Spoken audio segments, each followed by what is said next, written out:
Alrighty, all. Hello and welcome back. Should be a pretty fun video. We're taking a look at and learning about something to do with cars and driving, which you know is always my favorite. But to be exact, we're looking at something called the MOT test and procedure. This is, I believe, in the UK, and this was suggested, I think, a couple times over the past few months, although I have James from email about a month ago, so I really do appreciate that. This comes to us from a channel called Car Manufacturing. It'll be linked in the description down below, so you can check them out and check this video out uninterrupted. Let's just jump straight into this and see what this is all about. The MOT test, Ministry of Transport, or simply MOT, is an annual... Ministry of Transport, okay. So that would be like here we would have the equivalent would be like a DMV, which is also different in each state, but in Illinois it's DMV, or Department of Motor Vehicles. Test of vehicle safety and exhaust emissions required in the United Kingdom for most vehicles over 3 years old. In Northern Ireland, the equivalent requirement applies after 4 years. More than 23,500 local car... Okay, so this is an annual, what is this, like an inspection or emissions testing perhaps? And that makes sense. It's for 3 or 4 years old or older. New cars would make sense because they're new, so they're in like perfect shape, right? Hopefully. Repair garages through England, Scotland and Wales are authorized to perform testing and issue certificates. MOT test checks that your vehicle meets road safety and environmental standards. It is an offense to use a vehicle of MOT test age that doesn't have a current test certificate on a public road. You can check the status of your vehicle on this webpage. All you have to do is just enter the registration number of your vehicle. How the MOT test works? During the MOT, important parts of your vehicle will be checked to make sure they meet the legal standards. You can watch the test from a viewing area, but you are not allowed to interrupt the tester. It isn't the same as having... So this is not optional. This is something you need to do 100% as part of the process for your car to be legal on the road. Okay, got it. Your vehicle serviced and doesn't check its general mechanical condition. The test does not cover the condition of the engine, clutch or gearbox. What car parts are tested in the MOT? These are some of the important parts of your car that will be checked in the MOT. Oh, so basically everything but the engine and gearbox, it looks like, right? Yeah, brakes, tires, TPMS sensors, okay. Bonnet, that would be the hood here, okay.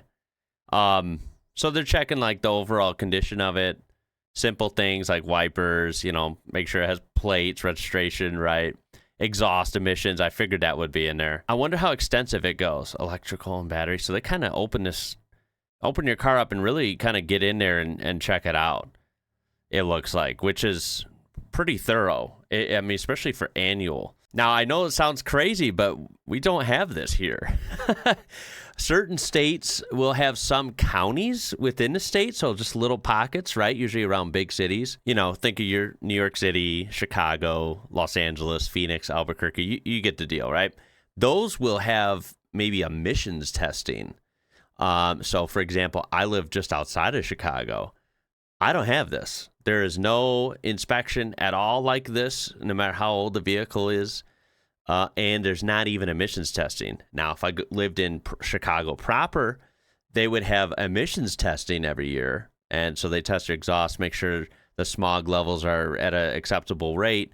And, you know, it's not smoking and polluting like crazy. But that's it. They don't have this like straight up like multi-point inspections. If that exists in the US, I'm not sure, but it's never been something I've had to encounter.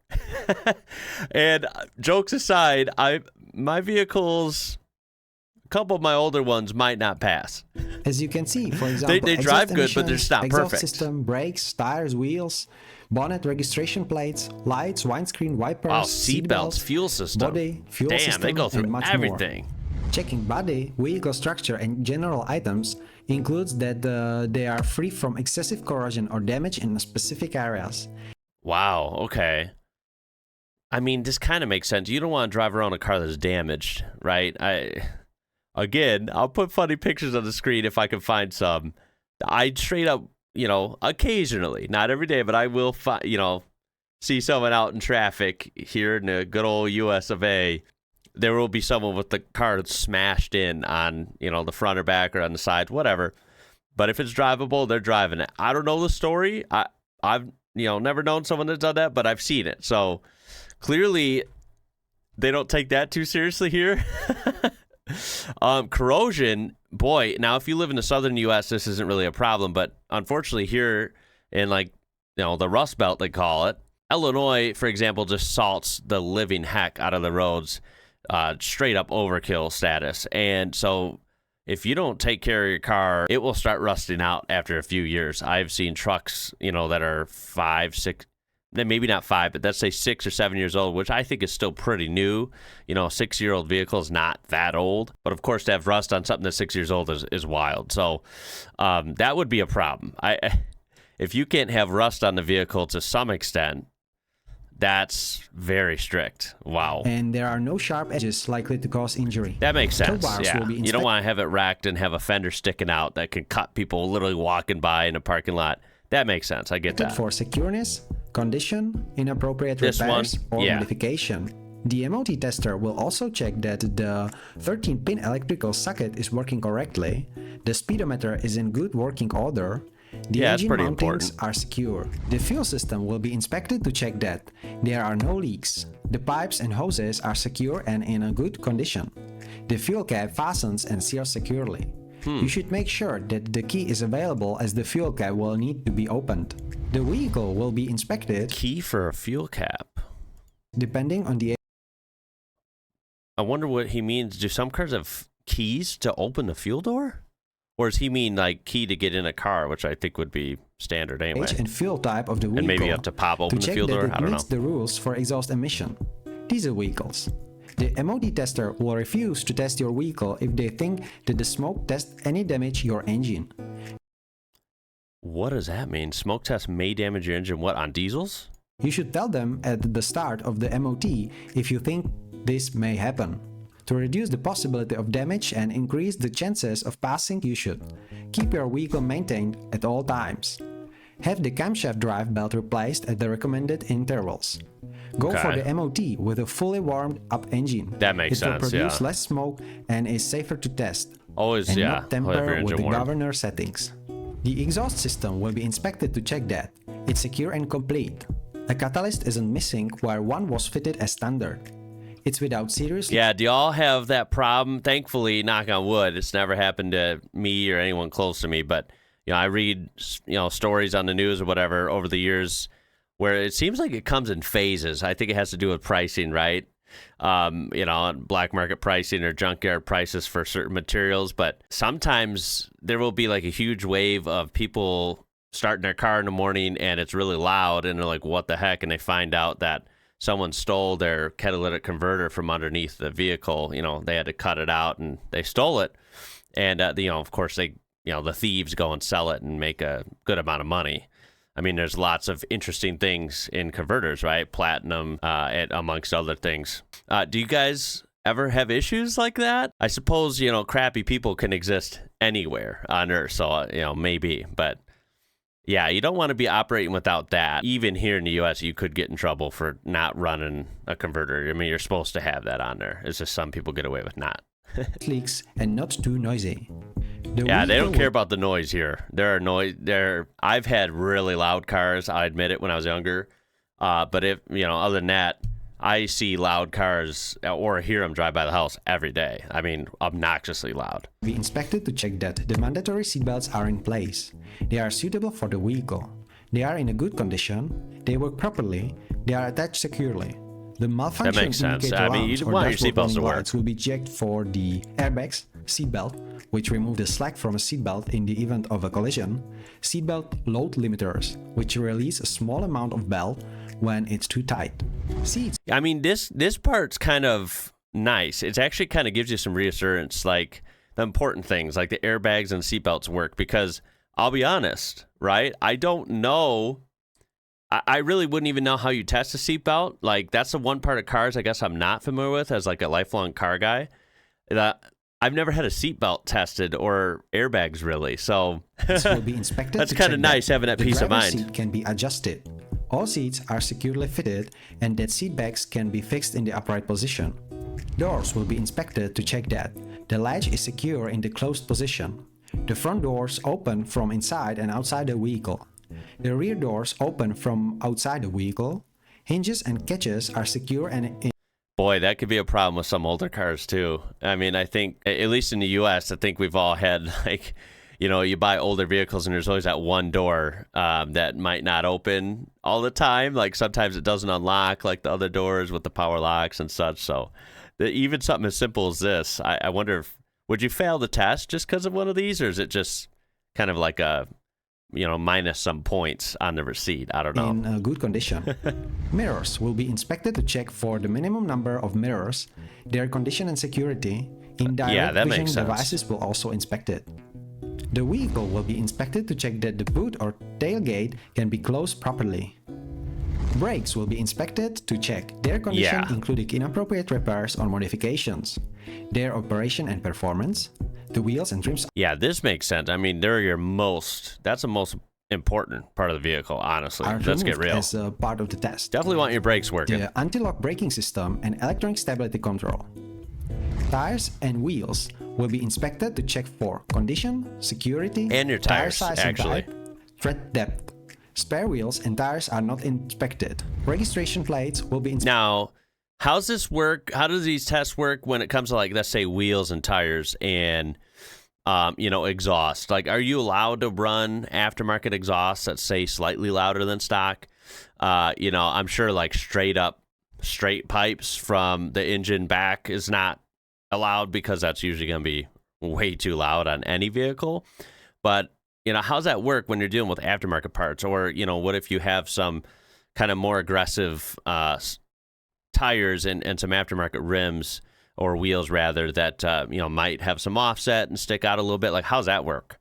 I know that probably can vary depending on the country, I would imagine. Expected to check for condition, secure attachment, color, characters correctly formed and spaced. Lights will be inspected to check their condition, operation, including high-intensity discharge and light-emitting diode, the headlamps for cleaning, self-leveling and security, headlamp aim, main beam warning light working. Bonnet will be inspected to check that it closes securely. Wipers and washers will be inspected to check that they work properly so the driver has a clear view of the road. The windscreen will be inspected to check for condition, the driver's view of the road. Horn will be inspected to check that it works properly, it's suitable for the vehicle. Steering and suspension will be inspected to check their condition, steering oil level, they work correctly. For inappropriate repairs or modification, including corrosion to power steering pipes or hoses, and that the steering lock mechanism works properly. The vehicle identification number will be on vehicles first used on or after 1st August 1980. Your car will be inspected to check that a single VIN is displayed, except of multi-stage built vehicles. Visible electrical wiring and the battery will be checked. How long does an MOT take? An average MOT test takes between 45 and 60 minutes. Oh, that's all? I was almost going to guess maybe like 2 or 3 hours, judging on how kind of thorough it sounds. I mean, on paper it sounds kind of thorough, but... But there are a couple of other things to take into consideration. First, if your vehicle fails the test and repairs are needed, this will take longer.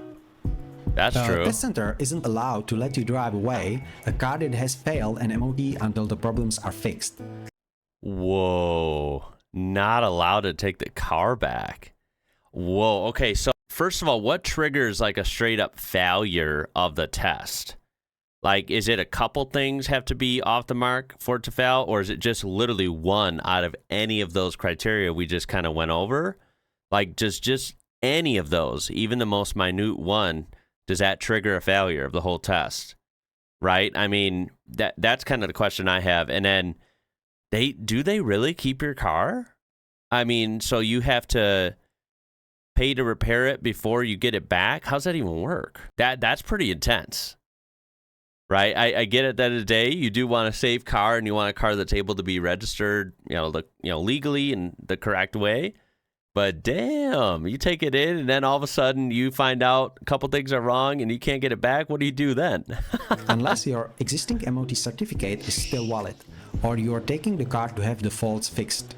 Okay. Second, The test might take an hour or less, but even if there aren't any repairs, this doesn't mean your vehicle will only have to be at the garage for 60 minutes.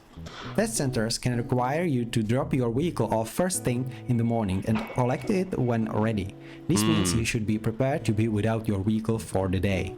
Yeah. How much does an MOT cost? The Vehicle and Operator Service Agency sets the maximum fee official test centers can charge for an MOT. It's currently £55 for cars and motor caravans and £30 for motorbikes. You know what? That's not too bad. Because of course it depends on state here. Most states are really cheap for like registration and stuff, but like I live in a really expensive state.